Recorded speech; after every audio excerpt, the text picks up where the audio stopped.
Hi, my name's Scott Bellaby. I'm the Managing Director for Strata, and welcome to Be Wise with Strata. Today we're talking about bylaws and more particularly the consolidation of bylaws. With the new legislation, there is now the ability to look at preparing a consolidated set of bylaws. What this means is that a lot of strata plans that over the years have added bylaws to their scheme can now produce a single consolidated set of bylaws. This will make it a lot easier for the owners and residents in the scheme to be able to see all of their bylaws in a single document. Makes it certainly a lot easier for the strata manager who doesn't have to keep flicking between each of the documents that are registered on the scheme, and certainly makes it a lot easier for sales agents and purchasers that are interested in the scheme. With the consolidated set, this can actually be triggered by the Council of Owners. It doesn't actually require a decision be made by the strata company. So if the budget allows, there is the ability for the Council of Owners to begin a consolidation of the bylaws. Arguably, you would want to have a lawyer do this for you because there are a few things that do need to be taken into consideration when you're undertaking a consolidation.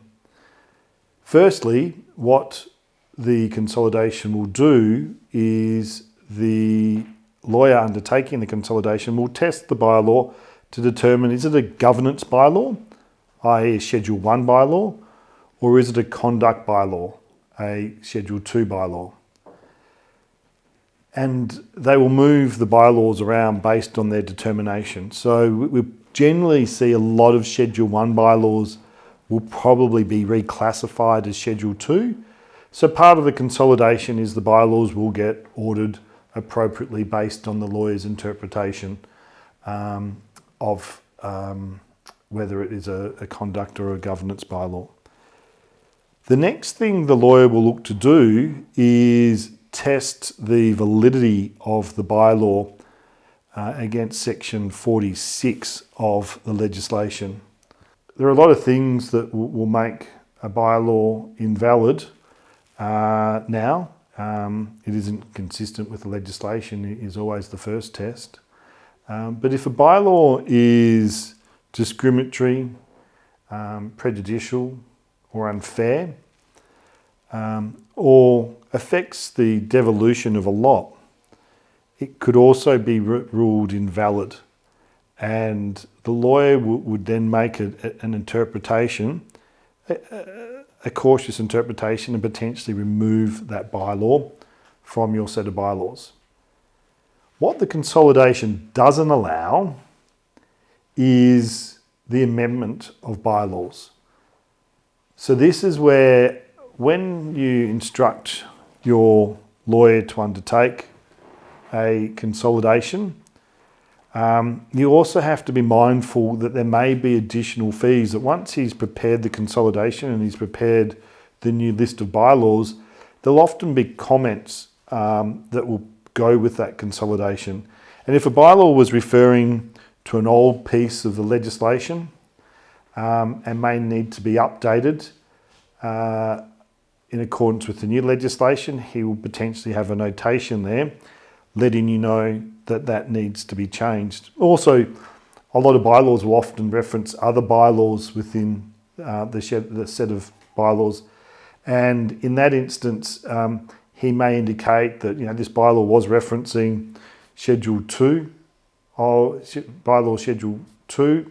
So what the consolidation doesn't do is enable the person undertaking the consolidation to amend a bylaw. Often you may see a bylaw will reference a section of the legislation. If it's an old set of bylaws, it'll be referencing the old legislation. Therefore, that needs to be updated, and that bylaw may need to be amended to reflect the new legislation. When the lawyer prepares the consolidated set of bylaws, hopefully there will be a notation that will go with that consolidated set, which will let you know what are the other amendments required.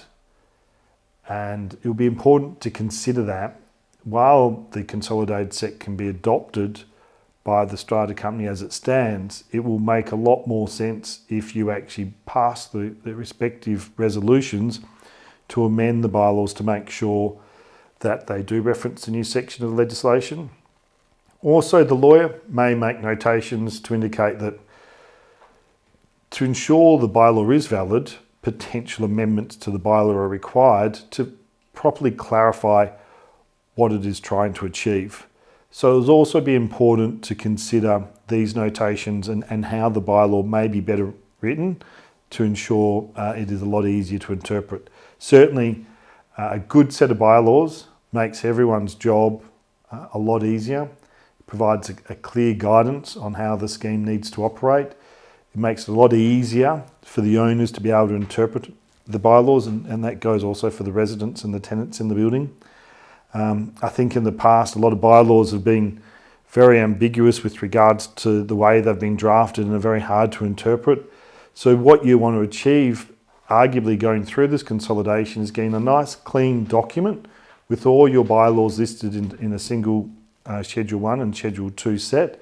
But the bylaws have been redrafted to ensure that they can be clearly interpreted by everyone involved within the scheme. I think it's important to note that bylaws can't be prohibitive or overly restrictive with regards to the use of a lot.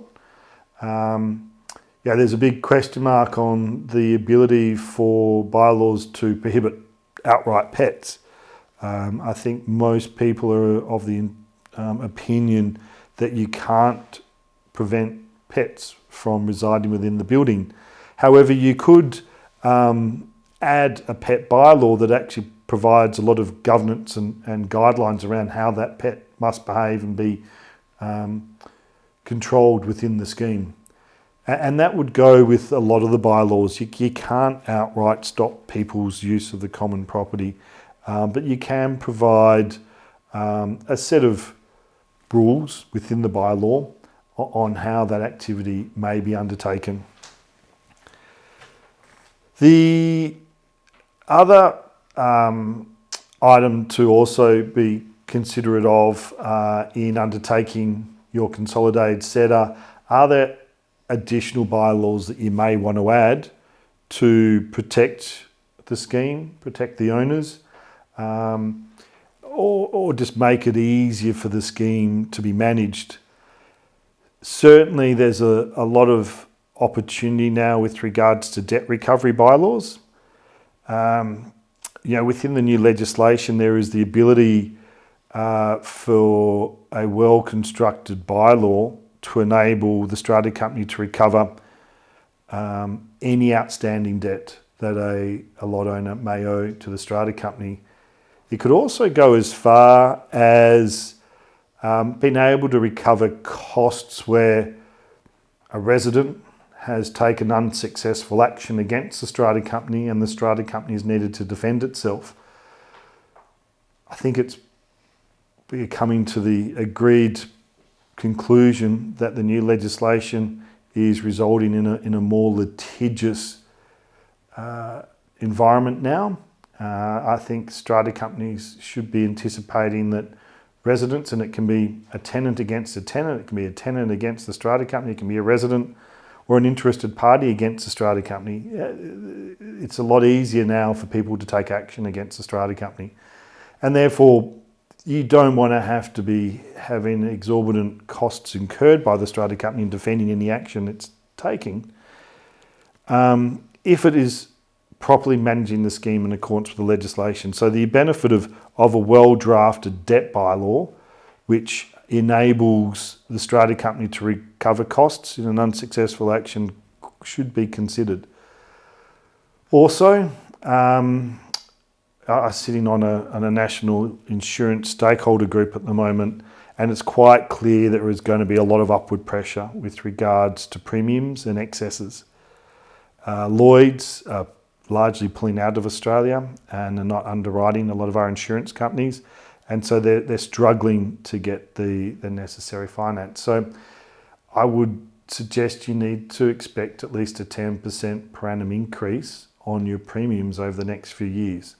We're also seeing insurers are really trying to mitigate their risks, and as a result, excesses are going up.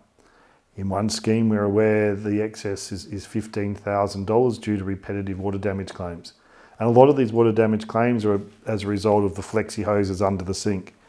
We regularly notify owners that they need to replace these flexi hoses at least every 7 years. Now, if the owner fails to undertake that advice and change that flexi hose, why should all the owners be liable for the $15,000 excess? Yeah, and this is what needs to be considered. Therefore, the potential to include an insurance excess bylaw, it should also be considered where the scheme feels that through negligence an owner has caused a resultant claim.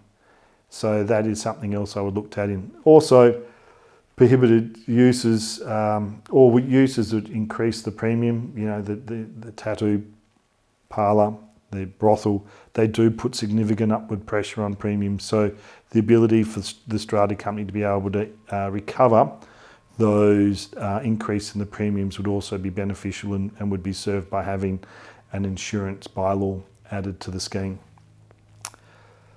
So in summary, it's a great opportunity now to really consolidate your bylaws. There are a lot of legal firms providing a set schedule of fees out there. The fees are very reasonable to get the consolidated set across. The additional costs will be incurred by the extra bylaws you may want to add and the number of changes that may be required as a result of amendment to the bylaws. But certainly ask the lawyer if he can draft the motions for you. I would look to put as many separate motions as possible with regards to those amendments if there are some contentious items that need to be considered. I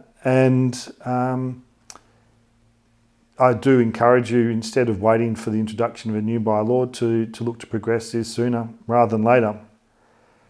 That wraps up bylaws. But if there are other topics that you may want us to cover or talk about, please feel free to email us at bwise@bstrata.wa.com.au.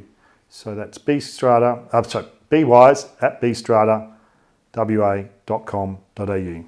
I look forward to presenting to you again at another Be Wise with B Strata video. Stay safe, and I'll see you soon. Thank you.